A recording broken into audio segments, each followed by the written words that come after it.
On est le 23 février, toujours un peu, je commence la prise de parole après minuit. En fait, comme pour beaucoup de choses, on peut se demander la raison, on peut se poser la question de savoir qu'est-ce qu'il y a derrière, qu'est-ce qu'on attend d'une chose qu'on fait et qu'on refait et qu'on refait et qu'on refait. Y a-t-il en fait quelque chose qui serait un peu derrière tout cela, un souhait particulier? Y a-t-il un message à faire passer? Par esprit de contrariété, simplement, voilà, une méthode un peu, j'allais dire, peut-être de pure rhétorique, parce que la réalité, elle n'est pas aussi simple, elle n'est pas aussi, comment dire, lisible, elle n'est pas aussi compréhensible, elle n'est pas aussi déterminable, et voilà, que, le, que, le, que peut l'être la rhétorique. La rhétorique dessine des sortes de mondes comme ça fait, de termes, de postulats, d'arguments, finalement un exercice. Un exercice sans, qui peut exister pour lui-même, qui pourrait n'avoir aucun lien avec la réalité. C'est la rhétorique et c'est purement, j'allais dire, esthétique, purement surnuméraire, purement futile. Ça ne sert à rien. Ah, donc, dans cette contrariété, dans cet ordre d'idées, donc, ça serait de faire passer un message à quelqu'un que je ne connais pas. Donc on peut dire que j'ai épuisé ce que je connais, ce que j'ai connu, que finalement je peux être arrivé au constat qu'il n'y a plus rien à espérer de ce côté-là. Alors il faut penser à autre chose. Et simplement, comme dans cette histoire qui m'est restée, voilà, de mes cours de géographie, donc de géographie humaine, et évidemment, il y avait cette histoire, population, cette histoire au niveau de la constitution du monde, en État ayant une souveraineté, et donc ayant des citoyens, etc., etc. Et donc, un État qui peut être construit à partir d'un îlot, une île finalement pas très grande, peut-être quelques centaines, voire quelques milliers d'habitants, et finalement, le reste de l'humanité, qui se compte en milliards, le reste va devenir étranger. Donc il y aura un État illégitime à déclarer le reste du monde étranger, même si le reste du monde est 1 million de fois plus important. Donc, quand un État de poids, tel que la Chine, etc., ça peut se comprendre, mais un État qui pèse rien, qui n'a aucun poids, c'est quoi? C'est la population d'un gros village, d'une bourgade, quoi, c'est quoi, d'un bourg, c'est quelques milliers d'habitants, voilà, mais c'est comme ça que ça se passe.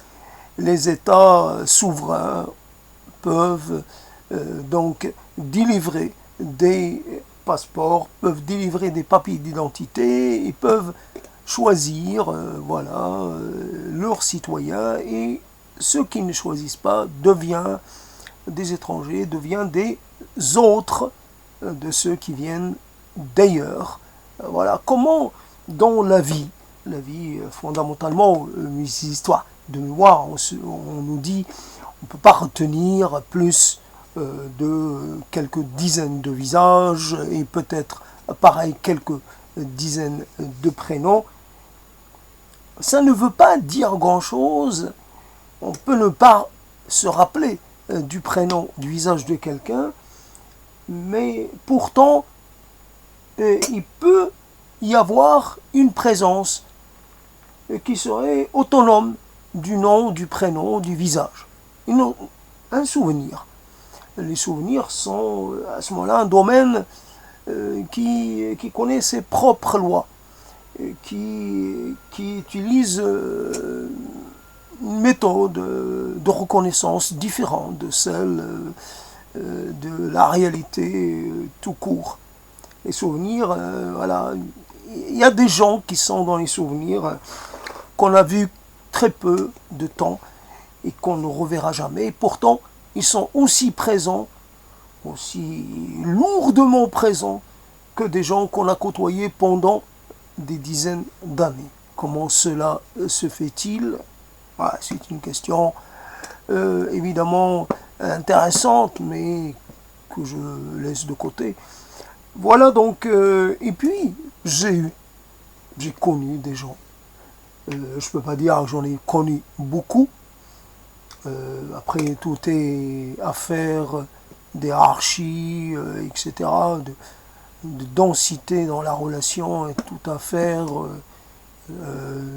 d'accord. Et voilà, si les gens avec lesquels j'ai été en accord sont très peu nombreux. Et je continue à vivre, à côtoyer ces gens en ayant un regret parce que je les ai perdus de vue, parce que les liens se sont rompus, etc. Je regrette quelques unités au lieu de regretter la masse de gens qui sont là, disponibles. Je regrette ce que j'ai perdu, mais ce que j'ai perdu est peu. Et alors je peux avoir accès à une sorte de monde sans limite. Il y a des milliards de gens. Pour mon compte à moi, il y a quelques milliers de gens. Je peux changer, voilà, j'abandonne les quelques unités pour aller m'incorporer dans quelque chose qui va me permettre de côtoyer des centaines, voire des milliers de personnes avec comme ça, simplement, parce qu'on a cette capacité-là de pouvoir finalement socialiser avec une grande quantité de gens. Il reste toujours que, évidemment, les proximités ne sont pas du même ordre à chaque fois, ça change. Mais il y a des gens qu'on fait que saluer et juste passer une minute ou deux avec eux, puis on passe à autre chose. Mais cela, quelquefois, est assez suffisant. Suffisant pour maintenir un lien et suffisant pour, finalement, pour recevoir quelque chose. C'est aussi bien parce que peut-être la personne avec qui j'ai eu un échange très court, bah finalement il y a quelque chose en elle qui me plaît, bon, simplement parce qu'elle me rappelle quelqu'un, parce qu'elle a un sourire au coin des lèvres, parce qu'elle a quelque chose, c'est pas n'importe qui, elle a une particularité, elle déclenche en moi quelque chose, elle fait réveiller quelque chose. Voilà, donc simplement. Alors dans ce, je sais pas, j'avais envie de parler, comme j'ai écouté un peu des gens qui ont fait de la fiction, et j'avais envie de parler d'une chose, alors c'était l'histoire des maisons. Bon, évidemment, je fais presque dans le répétitif, une maison. Voilà une histoire de maison. Alors on peut passer de maison à maison, chaque maison a un caractère particulier. J'avais pensé à performer, entre guillemets, autour de la maison qui est revendue comme ça aux enchères, voilà, dont les occupants auraient été expulsés, et donc une maison qui a une histoire douloureuse, mais voilà, donc c'est aussi une histoire qui trouve son origine évidemment dans cette culpabilité que l'on peut ressentir à avoir voulu un jour acheter un bien issu de ce type de procédure hautement traumatisante, mais parfaitement légale. Après, il y a ce film, Les Autres, et qui est un film très intéressant parce qu'il nous maintient un peu dans une sorte d'ignorance jusqu'au dénouement final qui est assez percutant. Voilà, la révélation finale va nous bouleverser, va retourner, finalement on va vivre avec la famille, on va la suivre, et c'est à la fin qu'on va comprendre. Et quand un film est construit de cette façon, est mené de façon très, j'allais dire, très progressive vers l'instant fatal, l'instant final, voilà, après on a une impression d'une chose qui était, qui a qui a été bien monté, bien mené, voilà, un beau travail, un chef-d'œuvre dans son genre, si je puis dire. Mais bon, c'est pas moi qui fait les chefs-d'œuvre. Après, c'est beaucoup de choses. Donc cette maison, voilà la maison qui est le résultat d'une expropriation. Voilà, il y a des gens qui arrivent et donc qui sont dans la maison. Finalement, la maison doublement habitée. Alors, ce n'est pas une vie qui se continue en parallèle avec une autre, c'est une vie qui fait irruption. Mais là aussi, dans le film, ça fait irruption, souvent. Donc, télescopage. Et ce ne sont pas des fantômes, ce sont les habitants, enfin l'âme des habitants. Alors, une chambre dans laquelle il y a peut-être eu un enfant, l'enfant est parti, mais il a laissé quelque chose de lui qui a imprégné les murs de la chambre et cette chose ne peut être enlevée. On peut changer la peinture, on peut changer le mobilier, enfin évidemment changer la peinture, changer un peu la physionomie des lieux si on veut, mais on ne change pas les murs. Les murs conservent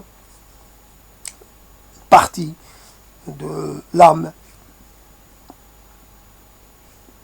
Surtout que l'enfant, on imagine que l'enfant est un enfant et continue de vivre dans son ancienne maison. Il ne peut pas la quitter, comme moi, je continue de vivre dans ma première maison, que j'ai quittée vers l'âge de 5 ans, ou plus, un peu plus, ou peut-être 5 ans, 6 ans. Et voilà, je continue. C'est vrai que je me rappelle, il y a un lieu, la cuisine. J'ai l'impression que la cuisine est en longueur, qu'une sorte de couloir un peu étroite, la cuisine. Après, je me souviens d'une grande pièce. Et je ne me souviens pas de la pièce moyenne, la chambre à coucher des parents, je ne m'en souviens pas très précisément. Mais je me souviens d'une grande pièce dans laquelle j'avais, comment on appelle ça, mon parc, etc., etc. Après, donc, voilà l'enfant, voilà une histoire. Après, on peut construire une histoire. Comment construire une histoire? À partir de ça. Après, il y a une autre histoire, toujours dans ces histoires de maison. Il y a, évidemment, on ne va jamais faire quelque chose comme l'impôt, comme des choses comme ça, mystère. On aimerait bien finalement arriver à vraiment mettre en place quelque chose de très, vraiment, on sent que la personne qui l'a composé a la maîtrise. Voilà, il y a les détails, il y a tout le décor, tout. Finalement, c'est comme si c'est mieux que d'observer un film parce que c'est pas en 3 dimensions, c'est en une infinité de dimensions. Voilà, l'écriture permet cela. On se représente les choses, d'abord, voilà, on se représente les choses sur plusieurs registres. Il n'y a pas de limite, finalement, à l'imagination de ce que l'écriture peut déclencher en nous comme répercussion. Alors, ce sont des ondes, voilà, on va dire, des ondes, des répliques sans fin.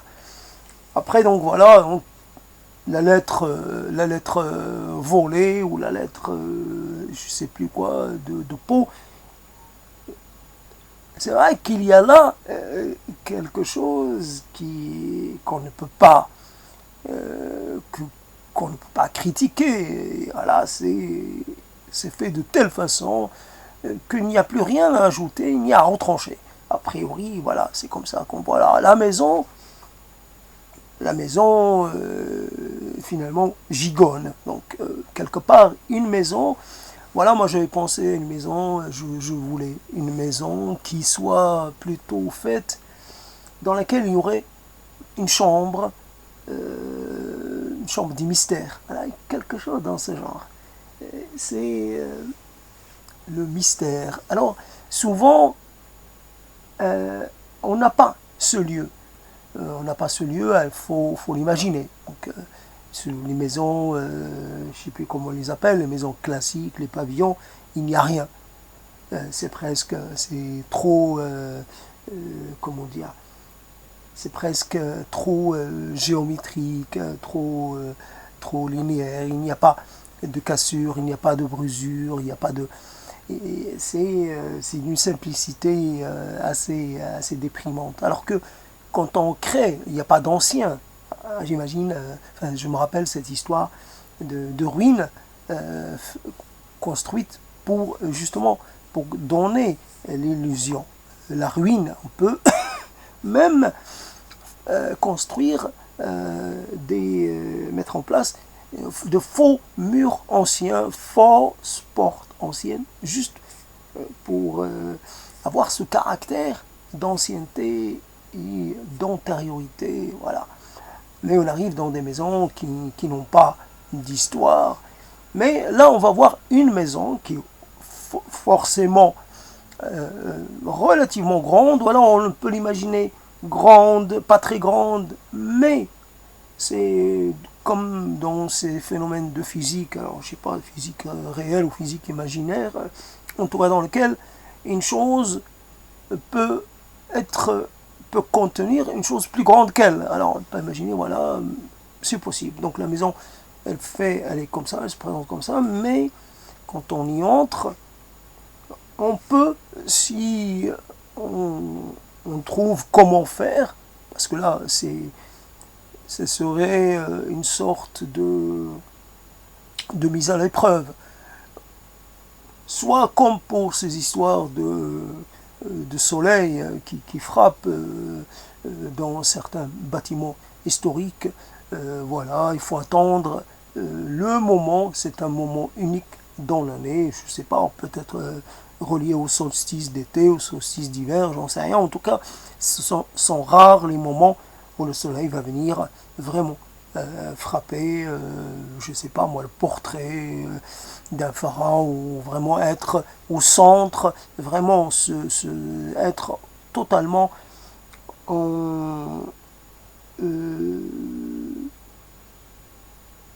éclairé, illuminé un lieu, un endroit, quelque chose qui n'illumine pas ordinairement.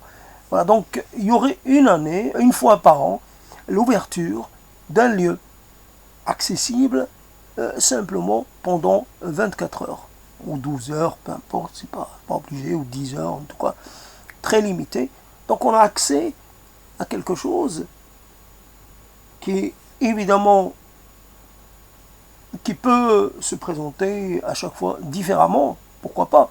Donc, je sais pas, on peut imaginer, comme dans cette histoire, finalement, d'escroquerie, voilà, voyage dans le temps, cette histoire des Avengers, dans laquelle quelqu'un va arriver au Moyen-Âge, il va choisir un Moyen-Âge ou autre. Mais là, pour de vrai, on arrive, je sais pas, on a accès à une période de l'histoire ou peut-être à un lieu hors de l'histoire, pourquoi pas. Un lieu vide, peut-être vide, pas totalement, ça n'existe pas le vide absolu, mais vide, ou alors juste habité par une lumière, ou juste habité par une seule chose, ou alors quelquefois donc un lieu très animé, donc un lieu qui devient grand, petit, etc. En tout cas, ça change. C'est la pièce accessible une fois par an. Et puis on peut avoir comme ça une série de choses. Alors la pièce dans laquelle il pourrait y avoir des mets. Voilà, c'est la pièce, c'est la salle à manger, pièce salle à manger. On peut imaginer qu'est-ce qu'on peut imaginer comme pièce qui peut être intéressante. C'est vrai qu'il y a souvent, il n'y a que le voyage dans le temps. C'est ça qui est... Alors évidemment, on va être invité à la cour d'un roi, écouter, je sais pas, un petit intermède pendant le déjeuner du roi, la musique, voilà, comme on réduit la musique un peu à sa véritable dimension. Elle sert d'accompagnement. Aujourd'hui, la musique, elle,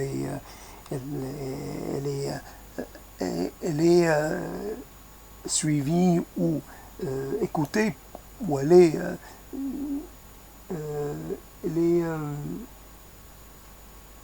en fait pour elle-même. La musique n'a jamais été une chose nue. La musique sert soit d'habillage, sert à créer une atmosphère. Je ne sais pas, quand il s'agit d'entrer en transe, je ne sais pas, la piti, par exemple, quand elle entrait en transe, peut-être qu'il y avait des instruments de musique qui jouaient pour aider, finalement, pour accompagner cette transformation. On peut imaginer donc la musique qui crée les conditions propices à l'accomplissement d'une cérémonie, enfin, une cérémonie ou d'une autre. C'est obligé. Et puis après, la musique donc qui sert aussi comme une sorte d'ornement, comme une sorte d'arrière-fond sonore. Mais la musique, voilà, dans un office religieux, là aussi, elle sert à appuyer, à créer, je veux dire, une atmosphère propice peut-être au recueillement, peut-être propice à autre chose, mais voilà la musique. Donc une pièce dans laquelle j'en sais rien, je sais pas. Voilà, donc, mais en tout cas, je reste vraiment très désireux de cette chose. Alors, la maison, j'en sais rien, pour l'instant, je suis bloqué avec l'histoire. Chaque fois que je veux une maison, c'est pour... je peux pas me détacher de l'histoire. Après, on peut... Même si je fais dans l'anticipation, ce serait l'histoire du futur. Donc, mais comment oui, on pourrait imaginer une pièce dans laquelle on pourrait, je sais pas, ouais, une pièce qui s'ouvre là aussi, pas souvent, mais à laquelle on pose, bon, je dis c'est l'internet, mais bon, imaginons que qu'il n'y a pas l'internet.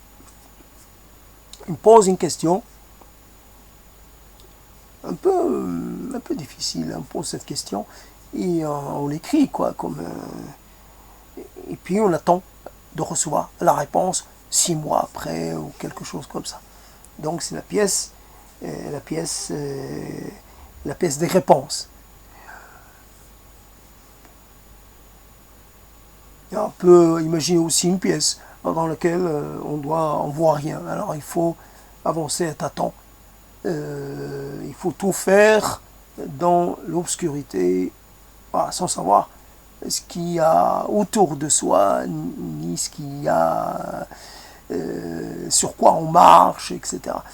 Voilà les maisons. Les maisons. J'avais pensé à une chose aussi, c'était ce matin, nouvelle adresse. Alors, nouvelle adresse, c'est nouvelle vie, presque nouvelle identité. Un peu travailler ça. Et c'est vrai, contrairement à ça qui est cette pratique dont j'ai été plus ou moins presque témoin, cette pratique d'arracher les plaques des rues parce que, je sais pas, pour garder un souvenir. Moi, si je devais arracher, je n'arracherais rien parce que de toute façon, pour moi, la rue courte n'est pas un lieu dont je voudrais garder le souvenir. Mais en tout cas, il y a des gens, voilà, je me rappelle de cette plaque qui a été arrachée. Alors peut-être pour ça, peut-être pour autre chose, en tout cas. Et c'est ne rien emporter. C'est d'aller finalement changement d'adresse. C'est pour tout changer. Alors c'est jamais possible de tout changer parce que obligatoirement on a les souvenirs. Les souvenirs, ça, on ne peut pas les remplacer, on ne peut pas s'en débarrasser, s'en décharger, etc. Non, les souvenirs, ça reste. Ça reste, alors on essaie de les maintenir un peu à distance, mais ça ne marche pas toujours. Alors évidemment, nouvelle adresse, nouveau destin, nouveau départ, etc. C'est vrai, beaucoup de choses, dans ma tête à moi, jouent énormément sur l'espace. S'il n'y a pas d'espace, il n'y a rien. Mais un espace par exemple, un espace grand, mais qui est trop propre, trop... oui, j'ai du mal à le croire, cette histoire. On me l'a raconté, la personne concernée me l'a raconté. C'est un couple qui a habité dans un appartement, un grand appartement. En fait, ils ont trouvé l'appartement très grand et finalement, ils passaient leur temps dans l'espace réservé aux domestiques parce que c'était à échelle normale. C'est vrai, quand on arrive quelque part où la hauteur sous plafond est je sais pas, de 3 mètres, presque 4 mètres, on peut être impressionné quand on a vécu toute sa vie avec 2,20 m de hauteur de plafond. Il y a là une sorte de décalage, il y a une sorte de perte de repères. Donc j'imagine peut-être une étape d'abord préliminaire avant de pouvoir habiter les lieux, voilà, la totalité des lieux, passer d'abord par... C'est vrai, on aimerait un grand espace, mais avec des changements, avec presque des ruptures de volume ou de rupture il ne peut pas y avoir toujours la même chose. Alors, il y a... oui, il y aurait un mélange de plein d'environnements. On ouvre une fenêtre et on a accès à l'environnement marin, et puis un autre à l'environnement forestier, un autre à l'environnement désertique, et puis c'est toujours, là on est toujours dans le déplacement par rapport à soi-même, changer peut-être d'aspect même, donc nouveau corps aussi. Comment travailler sur ces choses-là, ça demande une certaine énergie que je n'ai pas. Et voilà. Donc voilà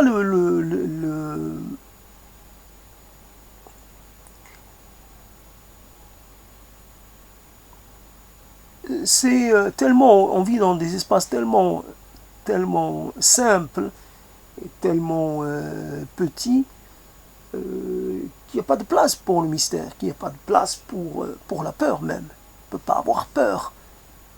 Il n'y a rien qui puisse nous faire peur parce que tout est tout est identifiable, tout est clair et plus que clair. Il n'y a même pas de petit, je sais pas, il n'y a même pas de petit recoin, un petit, je sais pas, un petit truc là. Ben, je sais pas, il n'y a même pas de niche. Il n'y a même pas de niche dans le mur. C'est sympa les niches. Bon, pas obligé d'y mettre des statues, des choses un peu religieuses. Non, les niches, on peut les laisser vides et finalement les utiliser ou pas les utiliser. Ça fait un élément qui évidemment va rompre la linéarité des murs, et donc il y a quelque chose. Alors on va casser la linéarité et la lisibilité de l'espace. Un espace, c'est vrai qu'un espace qui change, peut-être pas comme dans cette performance ou cette œuvre qui est la demeure du chaos, peut-être pas, parce que ça demande beaucoup, mais finalement, évidemment, l'imagination peut avoir son mot à dire, mais l'imagination, il faut qu'elle soit aidée. Il faut qu'elle puisse s'inspirer de quelque chose. Si on est dans un espace qui est muet, finalement qui ne dit rien, ne voit rien, ne répond pas, ne pose pas de questions, qui ne contient aucun mystère, qui ne contient... Oui, je peux essayer d'imaginer les gens qui ont vécu dans le même espace que moi. Ouais, je peux me poser des questions, mais à quoi ils ressemblaient, etc. Mais finalement, la facilité avec laquelle on s'installe dans un espace qui a été celui de quelqu'un d'autre, comme ça, c'est assez extraordinaire. On est étonné par notre capacité à venir prendre le relais sans éprouver la moindre gêne. Alors, je ne sais pas, cette histoire de nid dans les arbres fait par des êtres dits primates, ils ne le sont pas, primates, justement. Ça avait été c'est pas que j'avais quelque chose à attendre d'un certain rive, mais j'aimais pas sa voix, et puis moi, je m'en fous du cosmos, je m'en fous totalement, même si dans la littérature d'anticipation, j'en ai avalé du cosmos vraiment plus que nécessaire, mais c'était autre chose. C'était un cosmos, voilà, une matière première pour l'imagination, pour la création. C'était autre chose. Hein. Un cosmos très, finalement, plein de mille possibilités multidimensionnelles qui n'est pas le cosmos des physiciens de la théorie quantique ou autre. Voilà donc qui parlait de l'être primaire. C'est confondant d'entendre quelqu'un parler de l'homme primitif, pas primaire, primitif. Est-ce qu'on a encore idée de l'homme primitif? Simplement, qui est donc des singes, il n'y a pas eu d'homme primitif. À la rigueur, on peut dire homme premier, et encore. Encore quoi? C'est quoi l'homme premier? Ça ne veut rien dire non plus. Et alors, il a fait l'éloge de la complexité, comme si la complexité, finalement, était une valeur intéressante. On disait, quelqu'un a dit, le meilleur des raffinements, c'est la simplicité, ou peut-être la meilleure expression, en fait, quand on arrive à une très grande complexité, on doit, à ce moment, on découvre la simplicité. Les choses, comment dire, on fait le constat de leur complexité parce qu'on ne sait pas les présenter autrement. Parce qu'on n'a pas l'accès direct à la simplicité. Mais la complexité ne veut pas dire qu'on a un avantage, c'est plutôt un désavantage. C'est plutôt parce qu'on a un défaut, peut-être, un défaut de fabrication, un défaut cognitif qui fait qu'on voit pas de suite la solution. Il faut qu'on passe beaucoup de temps. La preuve, ce sont là aussi ces prises de parole. Alors, on dit l'être humain ne vit pas que de pain. Évidemment, il y a... Est-ce que la parole a d'autres, a plutôt a d'autres fonctions que celle d'intéresser l'autre à soi? Car avant tout, c'est ce qui compte, c'est que d'avoir de l'autre à disposition. Et voilà, on a besoin de l'autre, évidemment. Et si on peut établir des liens sans passer par la parole, pourquoi pas? C'est parce qu'on a du mal à établir des liens, on a du mal finalement à installer une relation comme ça, dans la simplicité et dans une sorte de naturel. C'est parce qu'on manque de naturel, on manque de simplicité que l'on opte pour l'artificiel et pour la théorie et pour les spéculations et pour la rhétorique et pour tout cela. Alors voilà donc changer de intégrer une maison qui était celle de quelqu'un d'autre, c'est on le fait nous, les primates que nous sommes, si je dois reprendre cette terminologie hautement dépréciative, mais au moins les autres sont primates, moi aussi. Alors donc change de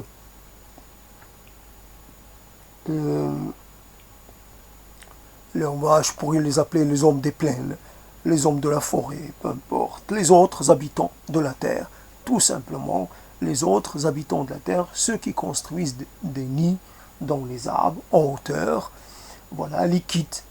Il ne revient pas, finalement, il ne revient pas dans les lits qu'ils avaient confectionnés la veille. Ils habitent un territoire, mais pour ce qui est de dormir, chaque fois ils changent de lieu, je ne sais pourquoi. En tout cas, nous, on a du mal à nous arracher à nos demeures. Et la demeure devient une extension de nous-mêmes, et on appartient plus à la demeure qu'elle nous appartient, et voilà.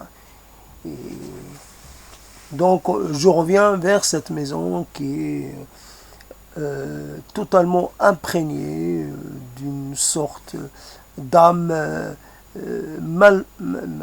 maltraitée, malmenée, voilà. Les gens qui sont partis avec des regrets, qui sont partis malgré eux, forcés. Alors, voilà, donc voilà ce qui m'est passé en tête aujourd'hui. Alors la fonction des mots, simplement, les mots devaient, on comptait sur les mots pour pouvoir finalement définir ce que l'on voudrait pour nous-mêmes, ce que l'on veut pour soi. Et ça a été une tâche finalement hors de mes possibilités, en tout cas pour moi, pour ce qui me concerne. J'ai échoué. J'ai échoué à définir des objectifs, malgré le fait que j'avais les mots qu'il fallait pour cela, mais j'ai pas réussi à les mettre ensemble, à les assembler, à en faire quelque chose de précis et de suffisamment qui aurait été un matériau, le matériau de base pour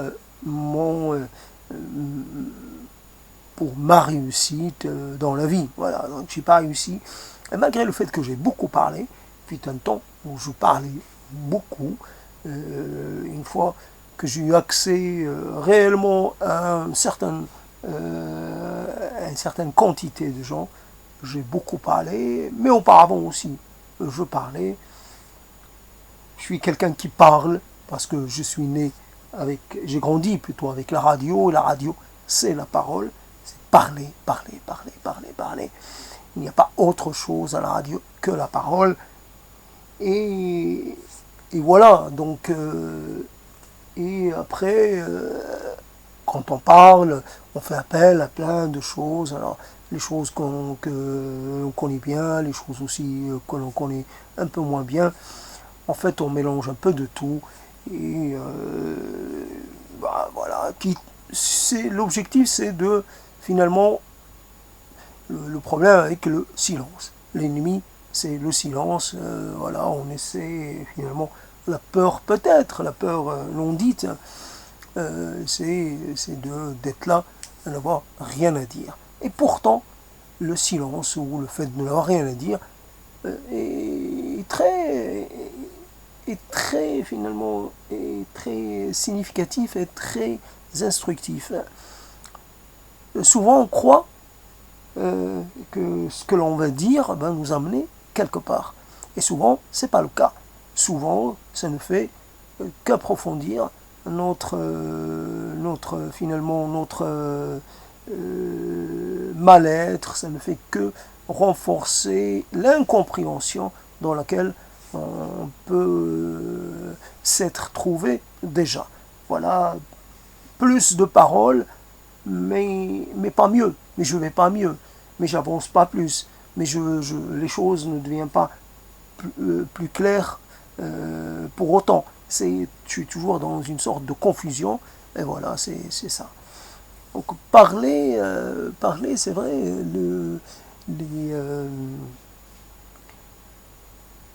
après rejeter la faute sur quelqu'un, moi je ne vois pas spécialement. On ne va pas prendre une personne et finalement, et j'ai oublié le terme, ils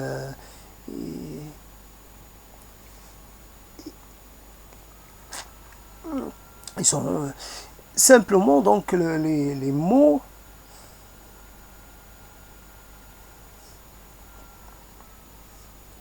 Il y a même une sorte de, j'allais dire, une nécessité absolue de ne pas utiliser les mots n'importe comment. Les mots ne sont pas responsables de notre état, de ce qui peut nous arriver. Simplement, ils peuvent renforcer l'effet d'une crise ou les effets d'une sorte de blocage. Voilà.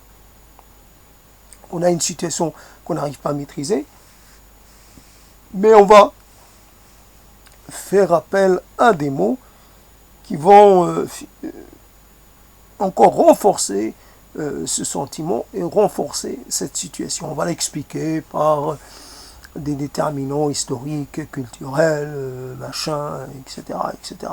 Non, il faut, en fait,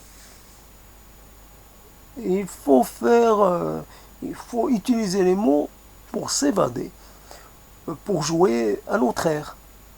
C'est-à-dire, d'accord, la réalité est là, mais moi je ne vais pas la confirmer par les mots. Je reste opposé à sa dictature et opposé à son totalitarisme. Et elle ne va pas me posséder. La réalité ne va pas me posséder. Elle ne va pas finalement m'empêcher de me réserver un espace de liberté. C'est dans les mots que je vais trouver cet espace. Oui, d'accord, d'accord, ce moment est extraordinaire. Extraordinaire pour des tas de raisons. Et pour des raisons que j'ignore totalement. Je ne sais pas. Mais rien que le fait de dire qu'il est extraordinaire, il peut le devenir. Il suffit finalement d'entrer dans une sorte d'illusion comme ça. Voilà. Moi, je me nourris d'illusions. Et apparemment, ça me réussit. l'illusion, plutôt que d'avouer une certaine incapacité. Non, moi les mots, tout ce qui m'enlève, tous les mots qui m'enlèvent quelque chose, qui m'enlève une possibilité, qui m'enlève un projet qui me rendent, qui m'expulse hors de mes rêves, de mes finalement de cette de ce monde qui est le mien. Moi je veux pas de ça. Je veux rester dans mon monde parce que c'est une chose précieuse et je tiens à la préserver. Alors donc les mots, le choix des mots est important. Et quelquefois il faut se taire quand on n'a pas de mots. Alors se taire en attendant de retrouver les mots qui conviennent. Et donc la réalité, elle a besoin donc d'avoir aussi une sorte de... Qu'est-ce que je pourrais dire encore? C'est compliqué de trouver comment se relancer. Quelquefois, il y a des difficultés vraiment à trouver un fil de discussion. Vraiment, je suis là, mais en même temps, je me sens pas totalement, je sais pas. C'est pas que je me sente hors de mon corps. Et,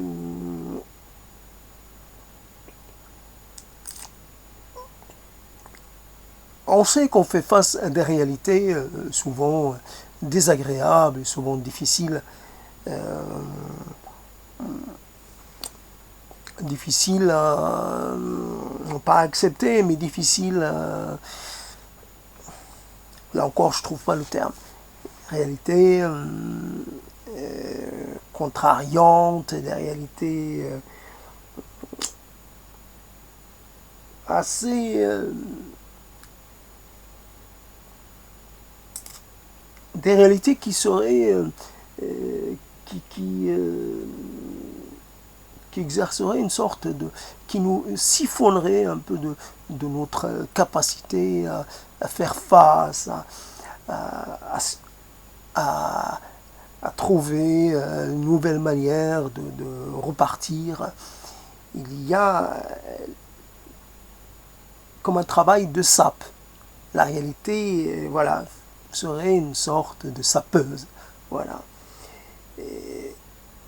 Et après, donc c'est un problème universel, c'est un problème qui concerne tout le monde, et tout le monde, à un moment ou à un autre, va se retrouver un peu en difficulté. C'est ce qui nous rapproche, mais comme ça ne se produit pas dans, je veux dire, chacun à son moment. Et donc, comme il n'y a pas, ça ne se produit pas en simultané, alors quand nous sommes en difficulté, quelqu'un d'autre, ben, personne n'est là pour partager ça, son moment de difficulté avec nous. Il faut qu'on le présente, il faut que l'on narre. Moi j'ai eu un moment, mais c'est pas, ça se passe pas maintenant. Je ne vais pas faire appel, je ne sais pas comment on dit, hein, je lance un appel immédiat. J'ai un Tinder du malaise, voilà. Je recherche quelqu'un qui est à cet instant tenu par un sentiment de malaise d'une nature voilà, particulière. Ça concerne ça et ça et ça. Est-ce qu'il y a quelqu'un qui pourrait être mon correspondant dans cette affaire-là? Comme ça, on pourrait faire face ensemble comment dire, dans l'instantané à ça. Maintenant, une fois, si ça doit se produire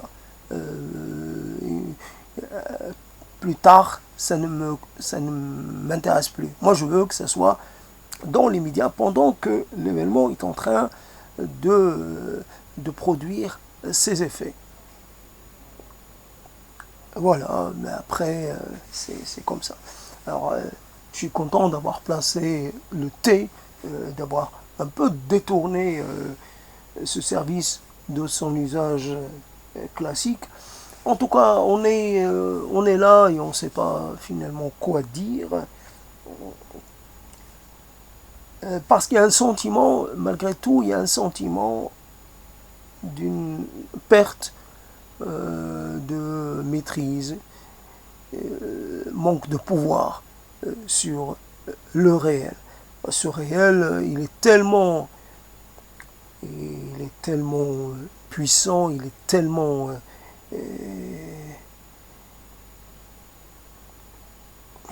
je trouve toujours pas le terme. Je peux pas dire tyrannique, je peux pas dire impérial. Ou, en tout cas, il a une forme de puissance, une forme de il a un caractère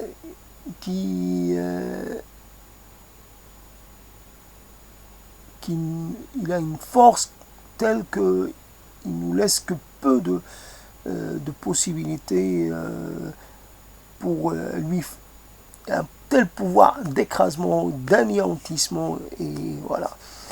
Le réel,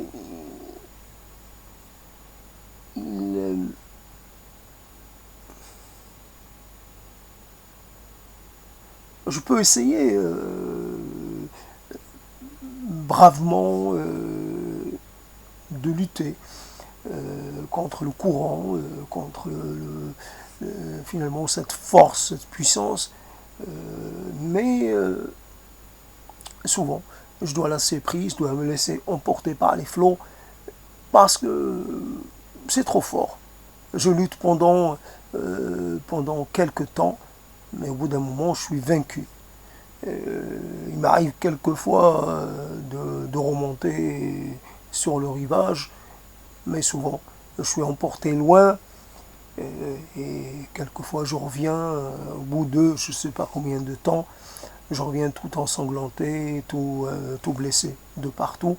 Voilà ce que me fait le réel. Il a tendance à me mettre dans un état déplorable, à faire de moi une sorte d'être faible et sans résistance, un être facile à écraser, facile à démantibuler, facile à... Ouais. Après que ceci étant dit, qu'est-ce qui reste à dire? Et qu'est-ce qu'on peut dire après? Qu'est-ce qu'on peut dire? Souvent quand on dit une chose et qu'on ne fait pas vraiment le lien avec ce qui a précédé, c'est un peu difficile.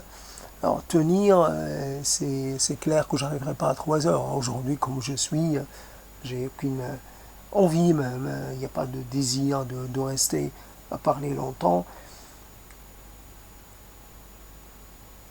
Si je peux trouver la motivation, si j'insiste, rien n'est impossible, mais après, ça va être laborieux, plus que laborieux, et je ne vois pas vraiment l'intérêt.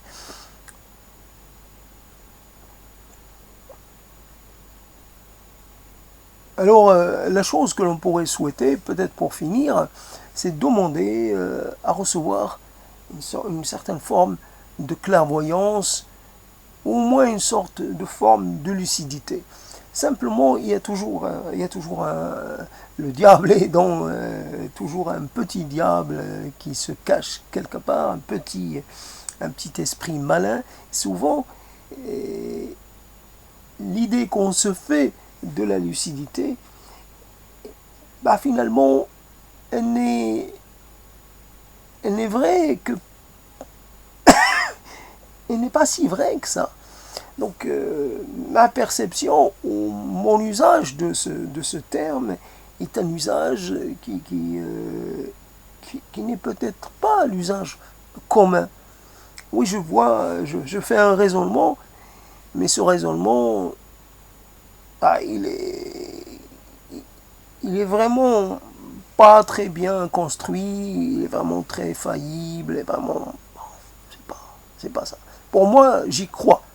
Je crois que j'ai additionné ceci avec cela. Voilà, j'ai un résultat incontestable. Bon, pour ce qui est dans ces affaires-là, il n'y a pas de certitude. Mais que faire, puisque finalement je ne peux m'appuyer que sur ma lucidité, ou ce que je considère comme ma lucidité, comme ma clairvoyance. Mais si cela devait se révéler faux ou presque, ou vraiment très peu sûr, comment faire? Puisque je ne peux croire dans mes propres conclusions, de mes propres perceptions. Alors je demande à qui? Je demande y a-t-il un vérificateur, quelqu'un qui serait compétent pour faire ce travail-là? Et à partir de quelle base? Quelle est la base de référence pour trancher, pour dire que cet élément-là, il a un degré de lucidité voilà, moyen ou faible, etc. Qui est autorisé à pouvoir juger de cela? Alors c'est sa capacité à émettre du jugement, non seulement sur soi, mais aussi sur les autres, qui est remise en cause, qui est questionné là. Comment être sûr que le jugement que l'on portait sur soi ou sur quelqu'un est un jugement qui a des qualités certaines. Il se peut qu'il n'ait que des défauts, il se peut qu'il ne soit qu'une sorte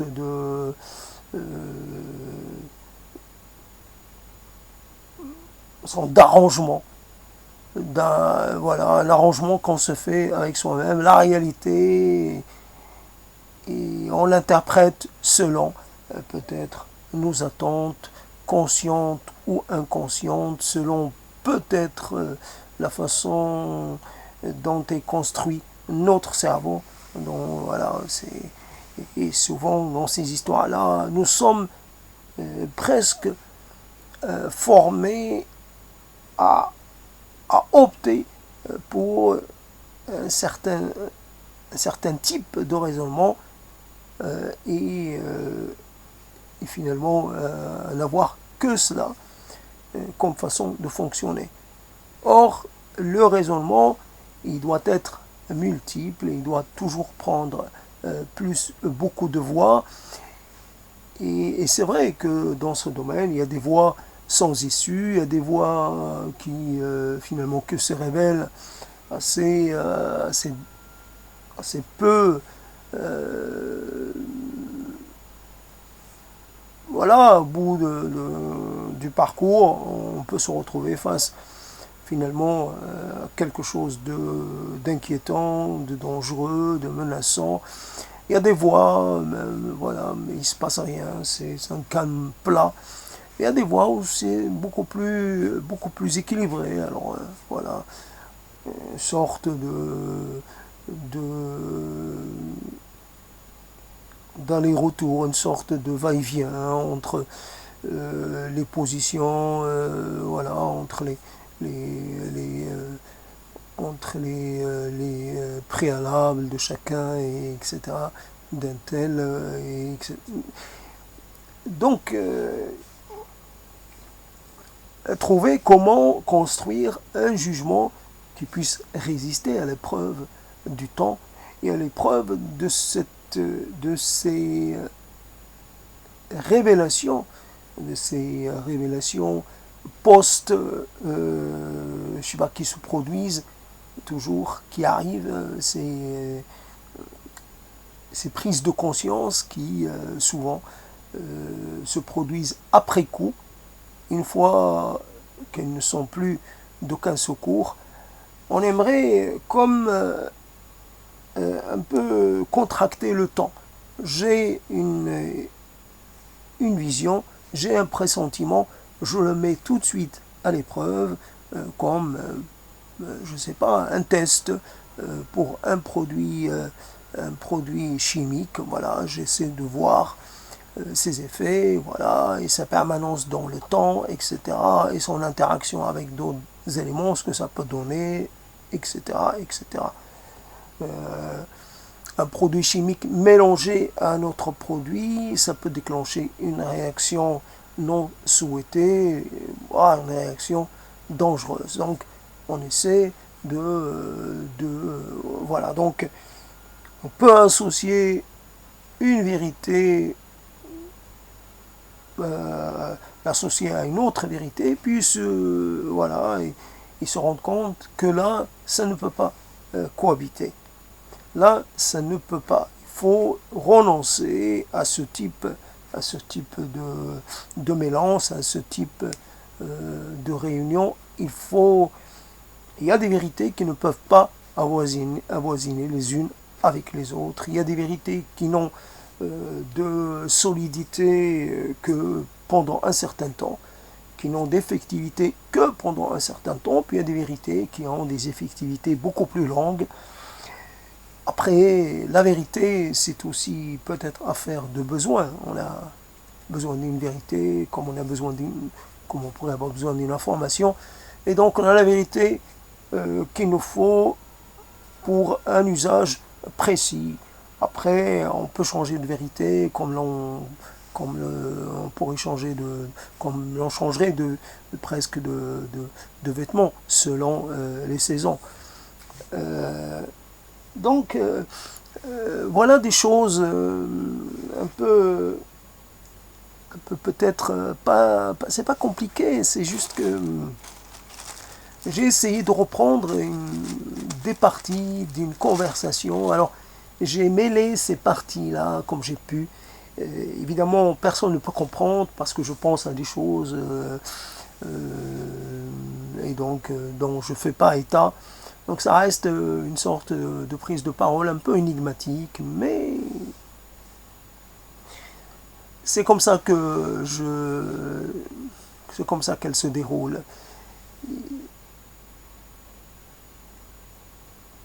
Il y a une interrogation et on ne cesse pas de se poser des questions sur ses propres agissements, ses propres motivations, sur les dynamiques internes, sur les causes, sur ce qui fait qu'on réagisse d'une façon et pas d'une autre. Alors, quand on n'est pas dans la vie, quand on n'est pas dans l'action, ce qui nous reste, c'est de réfléchir, c'est de faire et de refaire un peu le récit et d'examiner, voilà, de refaire l'examen de ce qu'on a fait par le passé, et voilà. Et c'est quelque chose qui ne cesse pas. Toujours s'interroger, s'interroger, s'interroger, s'interroger, parce qu'on ne comprend pas, parce qu'on ne veut pas, on veut pas presque, on refuse finalement de comprendre. Ce n'est pas vrai. On refuse de reconnaître l'état dans lequel on est. On veut garder une certaine comment dire, on s'obstine à refuser d'accepter le présent tel qu'il est, un présent totalement mort, puisque c'est un terme un peu fort, mais il a l'air de quelque chose de pas vraiment très vivant. Ça semble sans vie, ça respire plus, voilà, c'est un passé décomposé, un passé qui se décompose, voilà, enfin un présent qui se décompose plutôt, Et il y a le passé décomposé ou le passé composé, peu importe, on peut intituler ça le passé décomposé ou le présent décomposé. Ouais, on peut repartir sur cette idée du présent décomposé. Pourquoi pas. Simplement, il y a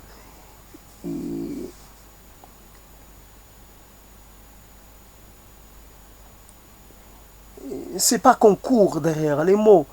Il ne faut pas se tromper d'objectif. C'est uniquement parce que beaucoup de choses passent par les mots. Et quand on n'a plus de moyens de faire face au réel, de faire face, on revient vers les mots. On aurait aimé être dans l'action, dans une sorte, dans l'interaction, dans le mélange avec les autres, dans le va-et-vient, dans la lutte, dans la confrontation. Et après, voilà, comme ce n'est pas le cas, on se confronte à soi-même.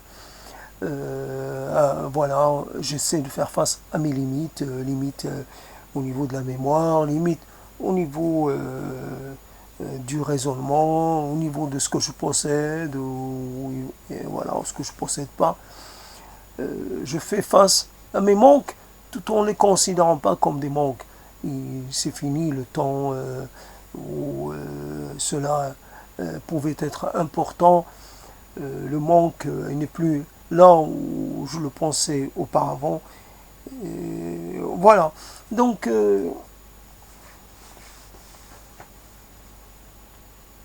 simplement, c'est une situation qui, voilà, donc qui dépasse. Et, bah, évidemment, je ne suis pas le seul dans cette situation-là. Dépasser, être dépassé, et même être trépassé, voilà, c'est une chose très courante. Voilà. Se sentir dépassé parce qu'il y a un élément de contrariété, ou plusieurs éléments même, qui interfèrent de façon vraiment très, très profonde, qui empêchent la réalisation de quoi que ce soit, de rien réaliser. Voilà une chose. Alors, ouais, je me rappelle cette histoire. J'ai marché sur le tapis rouge réservé à Jospin en 97. Donc le dernier meeting à Toulouse, comme c'était l'habitude chez les socialistes, la campagne législative, la campagne qui va consacrer Jospin et la gauche qui va s'appeler Pluriel plus tard. Et donc j'ai marché sur le tapis rouge et c'est arrivé seulement à la moitié qu'on m'a fait sortir, qu'on a réalisé que je marchais sur ce qui était réservé à l'invité vedette de cette soirée historique, si l'on peut dire. Après, simplement, ça ne m'a pas donné l'idée de chercher le pouvoir et de le chercher sérieusement, puisque j'ai senti que, évidemment, c'était une affaire importante, le pouvoir. Je voulais le pouvoir, mais je me suis toujours tenu à distance. Qu'est-ce que cela veut dire? On veut une chose, mais en même temps, on ne fait rien pour l'obtenir. Voilà une des contradictions fondamentales et une chose totalement ahurissante, voilà, qu'on peut constater sur soi. Simplement, après ces défaites, toutes sortes de défaites, une litanie de défaites, dont personne n'est au courant. Il n'y a que soi. Et encore, ça n'arrive pas tous les jours. Qui est au courant. J'ai à côté de chez moi un lieu de danse dans lequel se pratiquent toutes sortes de danses. J'aurais pu choisir d'habiter, de devenir permanent de ce lieu. Et puis d'autres et d'autres. Et finalement, ça m'aurait permis de rencontrer des tas de gens. Alors évidemment, les gens, c'est Les gens, ça veut dire quelque chose, ça ne veut rien dire en même temps. Moi, mon truc, c'était d'arriver à être au sommet. Et les gens que j'aurais pu rencontrer, ils ne m'auraient jamais permis d'y arriver. Le sommet, comment atteindre le sommet, quand on voit que ce qui nous est offert, c'est vraiment une sorte de une sorte de place ou de statut vraiment très médium.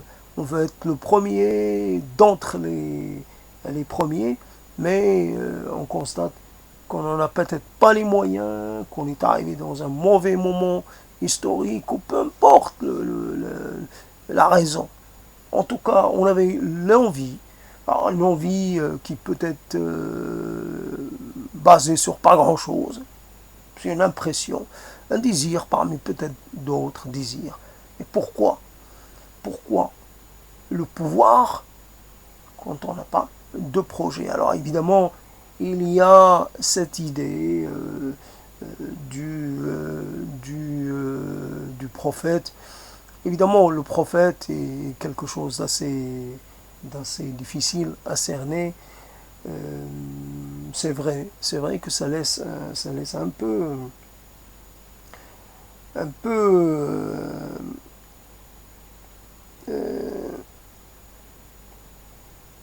c'est vrai que le prophète était peut-être inspiré, mais en attendant, il devait,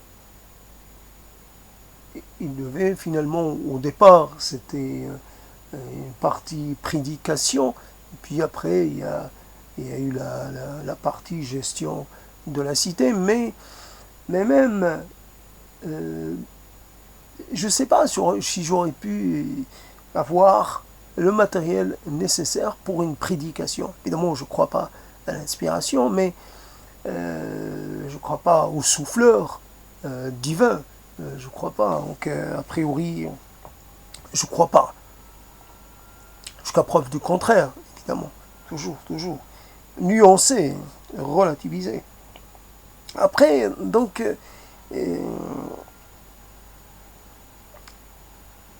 oui, quelques notions très générales, généreuses et tout, d'accord. Mais cela ne fait pas un programme. Cela ne fait pas d'un être un être normal, un être exceptionnel. Cela ne vous permet pas de monter au sommet. Il faut peut-être... C'est vrai, beaucoup de prétendants, et peu d'élus, voilà, c'est ça. L'histoire, quelquefois l'histoire, très difficile. Une histoire, voilà, qui permet à certains de se réaliser, d'arriver au sommet. Et quelque part, est-ce qu'il faut dire, voilà, mais cette histoire de De Gaulle qui avait conseillé la hiérarchie militaire pour qu'elle adopte, pour qu'elle change finalement non pas, peut-être même de philosophie, enfin de manière de concevoir la guerre. Peut-être qu'il avait plus parlé pour la guerre de mouvement dans le sens où lui, il était plus pour la guerre, comment on peut appeler ça? Est-ce que la guerre mécanique? Je ne sais pas. En tout cas, faite avec des engins blindés, avec de l'artillerie, plutôt que la guerre statique, genre les, j'ai oublié le nom de la ligne Maginot qui est évidemment et sa vision ou sa lecture de l'avenir s'est révélée juste, mais peut-être qu'au fond de lui-même il aurait peut-être espéré avoir tort et ne pas avoir, et finalement de ne pas atteindre les sommets plutôt que de voir tous les malheurs qui se sont produits, notamment en France, ces malheurs dont il a profité pour arriver, voilà, à devenir un homme d'exception. Voilà, est-ce que finalement il a fallu, il faut, est-ce que ça justifie, est-ce qu'il y a est-ce qu'il faut d'abord sacrifier des milliers et millions de gens pour faire le bonheur ou pour faire la gloire d'un seul? C'est une question qui reste posée, comme beaucoup d'autres questions. Il n'y a pas de réponse à attendre. La réponse n'est pas importante. C'est uniquement la question qui s'élabore, qui se réélabore. Et jusqu'au peut-être on veut arriver à poser ou à mettre en place une série de questions les plus affûtées, les plus finalement les plus pertinentes, les plus payantes possibles. Après toutes les questions, il y a la quantité, mais après à quoi ça sert? Donc voilà, et simplement voilà donc les termes militaires, voilà, j'ai oublié. Donc la force, donc les blindés, c'est quoi comme force? Voilà donc une notion que j'ai retrouvée en écoutant quelque chose, la notion de la guerre du mouvement, une notion que j'avais déjà.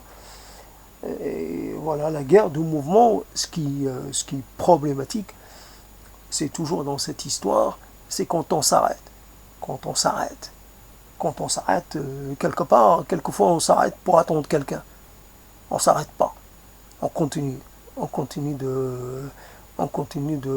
d'avancer. S'arrêter, les retardataires, on ne s'encombre pas des retardataires ou ceux qui n'arrivent pas à suivre. Tous les retardataires, peu importe la raison, il faut les laisser à leur sort. Donc il faut avancer. La guerre de mouvement, il ne jamais finalement cette histoire d'internet et cette histoire de repérage et de suivi des gens par des tas de moyens, que ce soit à part le suivi sur le net et autres, et que ce soit par le Linky et tout ça, on suit un peu la vie des gens. Donc quelqu'un qui serait dans une forme nouvelle de clandestinité, quelqu'un qui n'aurait pas, finalement, qui aurait peut-être un domicile, mais qui n'aurait pas ces sortes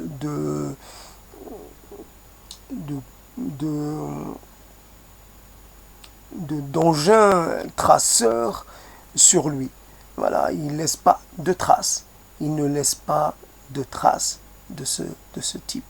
Donc quelqu'un qui n'a jamais besoin de la lumière artificielle, qui fait tout en fonction de l'heure, de la lumière du jour. La nuit, il s'endort. Donc voilà, la nuit tombe tôt, il s'endort, et puis il se lève avec l'aube. L'aube, c'est 7 heures, c'est 8 heures. Après, il change sa façon de faire l'été, quand les jours sont plus courts, quand les nuits sont plus courtes. C'est simplement une histoire comme ça. La guerre du mouvement, elle est aussi donc peut-être dans un registre un peu comme ça, mais elle peut être aussi beaucoup dans le registre des idées et dans le registre des mots. Mais comment réaliser des sauts ou des ruptures qualitatives avec ses propres assertions, avec ses propres affirmations, avec sa propre finalement lucidité. Comment rompre pour passer à autre chose. Autre chose, donc la guerre du mouvement, c'est évidemment au bout d'un moment on arrive dans un environnement, sur un terrain qui ne ressemble pas au terrain précédent. Donc, soit un terrain qui facilite le déplacement, soit c'est un terrain qui ralentit le déplacement. Donc, il faut s'adapter au terrain, à ses spécificités, et peut-être là aussi s'adapter au temps qu'il fait, s'adapter au climat, s'adapter à plein de choses. Or, donc la guerre de mouvement, changer juste pour changer.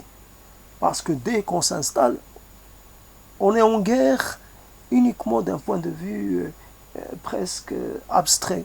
Il n'y a pas réellement de guerre, c'est comme ces jeux, les jeux de guerre, ça n'a rien à voir avec la guerre. La guerre, c'est sale, c'est moche, ça sent pas bon, voilà.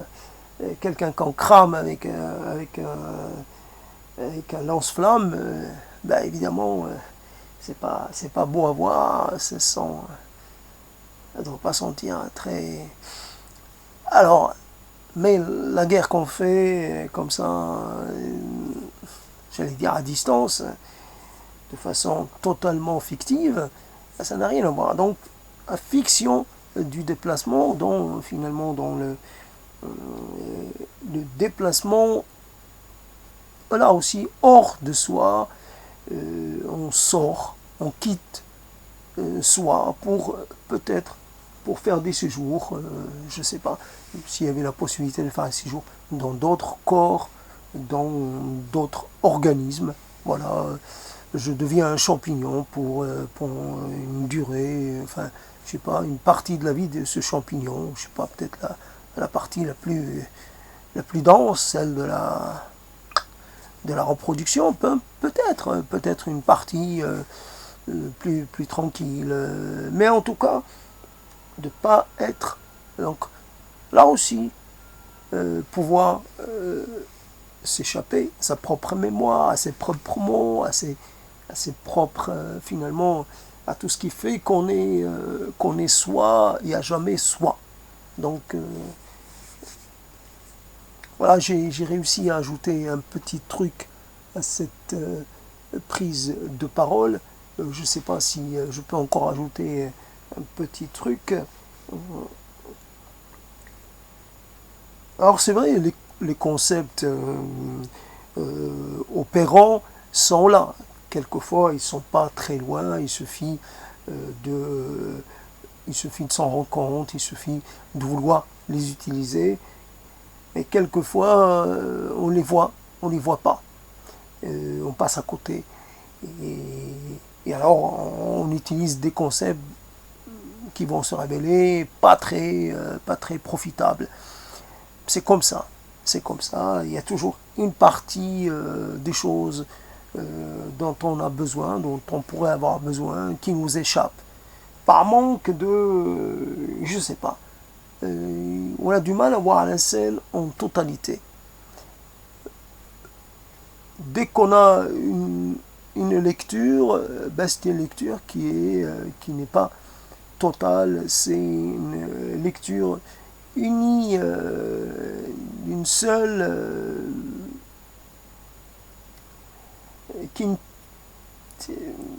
il devrait être pluri quelque chose. Elle est malheureusement, voilà. Donc il faut tenir compte des instants, donc l'avant, le pendant et l'après, comment finalement trouver le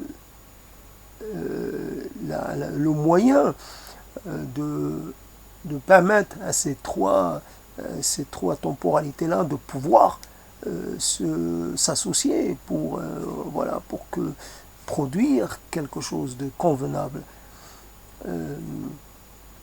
et quelque chose de satisfaisant sur le long terme. Voilà des questions comme ça qui restent posées, qui resteront posées tout le temps. Alors si finalement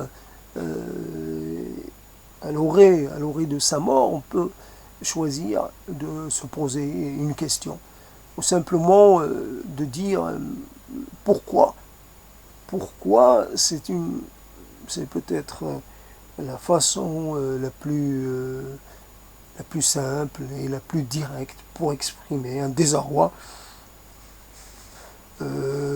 qui ne cesse de nous balloter. On est, on est finalement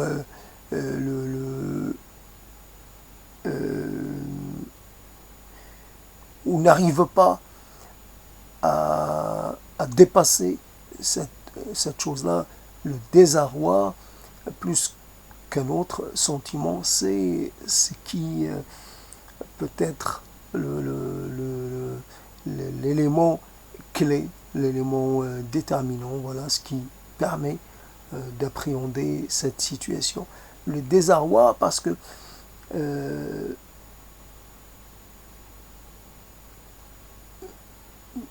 l'incompréhension, parce que finalement l'incrédulité devant une telle situation et un tel niveau d'échec, un tel niveau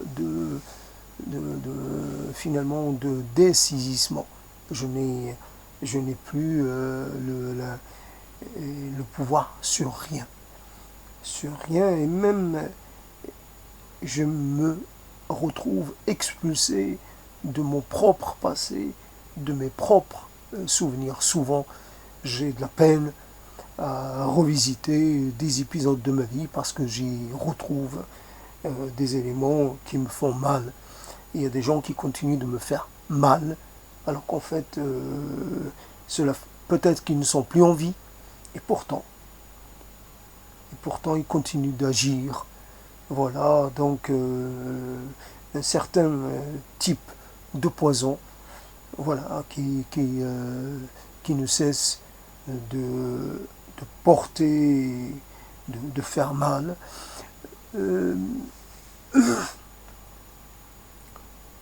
Simplement. Alors, on est là et on se pose des questions pour lesquelles on sait qu'on ne recevra pas de réponse. Et après, c'est ça l'histoire de la vie, c'est ma vie à moi, ta vie à toi, la vie d'un autre et d'un autre et d'une autre. C'est ça. C'est des questions sans réponse parce que il n'y a peut-être pas de réponse, ou alors s'il y en a une, elle ne sera pas convaincante, elle ne pourra pas nous satisfaire. Il y a une réponse peut-être, mais comment l'élaborer, par quels moyens y accéder? Et on peut imaginer voilà, quelque chose comme ça, mais c'est juste l'hypothèse que cela puisse exister, mais après il n'y en a pas de preuve. Voilà, comme pour la thèse et l'antithèse, alors comme pour l'interrogation, il y a la réponse, mais après c'est purement théorique et pas du tout acquis, pas du tout sûr. Donc voilà, terminer sur cette sorte de perplexité, cette sorte d'étonnement, cette sorte d'interrogation sans fin. On s'interroge, et puis pendant un moment, ça se produit, puis après, on passe à autre chose, on essaie de faire un peu, d'effacer cela ou d'éloigner cela, puis on attend le retour assuré de cet enchaînement de questions. Voilà, de nouveau, la question, toujours la même, posée peut-être de la même façon ou juste avec un peu de changement, mais toujours la même. Mais pourquoi? Mais qu'est-ce qui t'a pris? Qu'est-ce qui t'a empêché? Qu'est-ce qui t'a retenu? Qu'est-ce qui n'a pas marché? Qu'est-ce qui n'a pas fonctionné? Mais à quoi tu pensais?